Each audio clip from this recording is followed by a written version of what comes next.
So, Champions league phase is over now, and Arsenal have finished top of the league phase. This match against Kairat wasn't really of the most importance.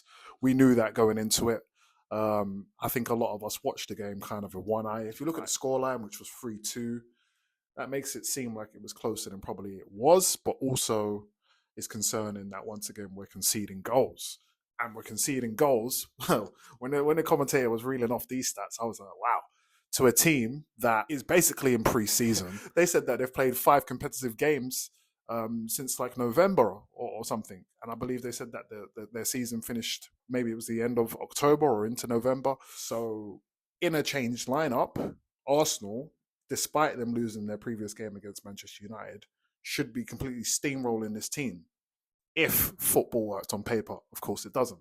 But, we saw some positive things in the game. Gyokeres scored a goal. He scored a good, clean finish.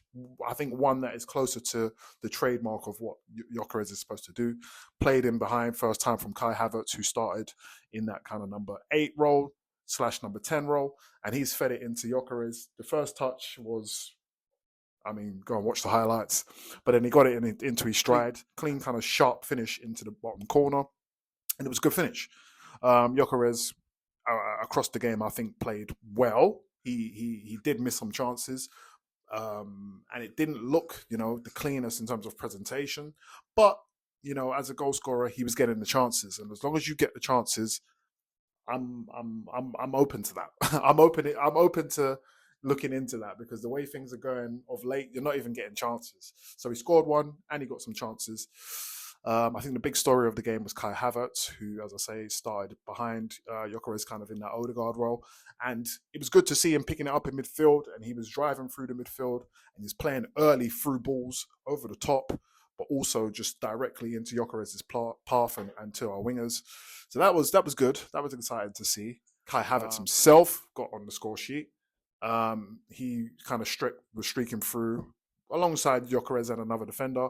Gyokeres kind of, I don't know if he scared the defender out of the way. That was a bit comical. But Kai Havertz was able to get onto the end of it, cut inside, and then bend one into the corner. Really good finish. And then kind of a nice team goal involving Havertz again. And Martinelli was able to score the third. So that was 3-1 in the first half. Late into stoppage time at the end of the game, Kairat was able to score a header, and it was 3-2 in the end. So yeah, it was definitely, on paper, sounds closer than it was. I don't believe we should be conceding 2 goals against Kairat. So defensively, still not great.